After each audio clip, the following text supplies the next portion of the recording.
What's good, ladies and gents? Welcome to the MKO Pugilism Boxing channel, where we talk all things boxing. Do remember to like, subscribe, hit the bell notification, put it on all so you get notified of all the latest content as and when it drops on the channel.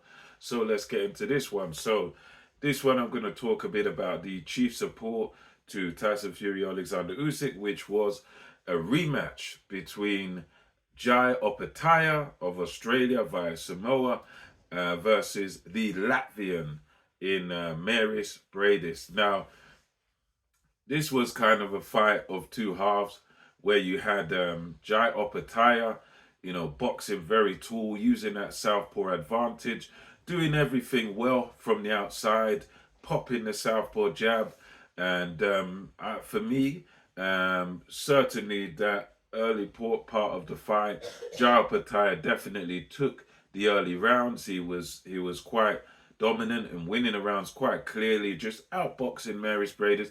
Mairis Breidis was sort of struggling to get inside and struggling to really do any work on Jai Opetia, because Jai Opetia was just keeping it long, using his athleticism, moving in, moving out, using his sort of youth and everything. But you could tell he was still quite wary of Mairis Breidis, because all the shots he would land are quite long shots. Even the hooks were quite long hooks and long left hand crosses and everything. So Jai Opetia, he's doing well for himself. For the most of this fight, he was just keeping it long and just quite content to outbox Mairis Breidis. Mairis Breidis had his moments, but the overall problem Breidis was having was that he was playing counterpuncher in this fight, and I think really I'm in agreement with what Barry Jones was saying, that really he needed to try and sort of get stuck in. He did that counterpunching he was trying. After a couple of rounds, he probably should have adapted and changed that, because he was so busy trying to counter Opetia that he was getting caught with shots, and then when he does try and counter, it's only one punch that he's landing if he's lucky. So by him trying to play the counter puncher, it allowed Jai Opetia to pretty much have his way for the majority of the fight. For at least 8 of those rounds was Jai Opetia having his way, because Mairis Breidis, his counter punching wasn't effective really. I mean, he got some power shots in there, and he did come on in the very late rounds, sort of that 10, 11, 12, those championship rounds. He did come on quite strong, but for the most part, it was a dominant performance by Jai Opetia, and because of the styles and Opetia doing the right thing, keeping it long. Breidis needed to, okay, once it's not working for 2, 3, 4 rounds, I've got to change, I've got to adapt, I've got to do something different here. And I think he should have probably switched it up and tried to come forward, try to attack Jai Opetia more consistently, try to get aggressive. Because when you see especially the last couple of rounds of this rematch, and we know they've got history.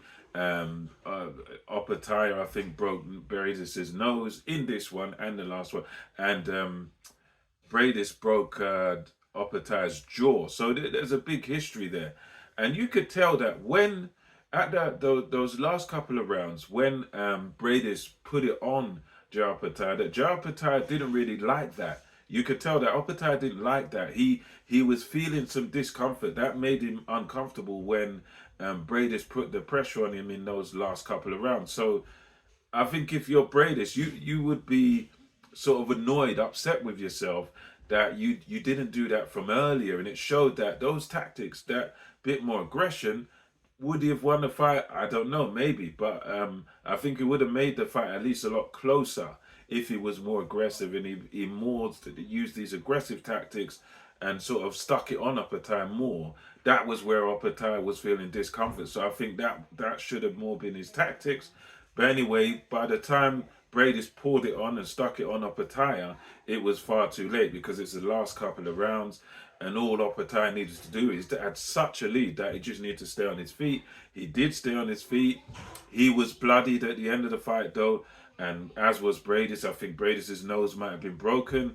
So both men were bloodied at the end of the fight.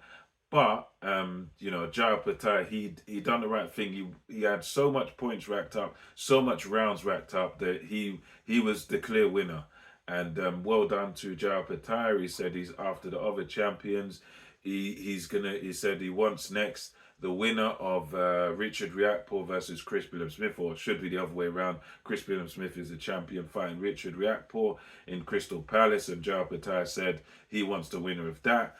For me, I'm going to watch that fight, Billam-Smith versus Riakporhe, but I'm pretty confident that Opetia deals with either one of those guys, and he deals with them quite handily, maybe even by stoppage. But we'll see what happens with Billam-Smith, Riakporhe, how that fight goes. But I just think Opetia is kind of a different level, different skill level, different kettle of fish to those guys. He's just in sort of a different league. He's like the sort of elite level cruiserweight, whereas those guys, they are good fighters, but you know, there's good fighters and then there's elite fighters. So yeah, we'll see what happens next for Opetia. Good performance by him, though. You know, he was quite dominant. So let me know your thoughts on this. Opetia survives a few scares and beats Mairis Breidis on points. Let me know your thoughts in the comment section below. Until next time, it's MKO Pugilism, over and out.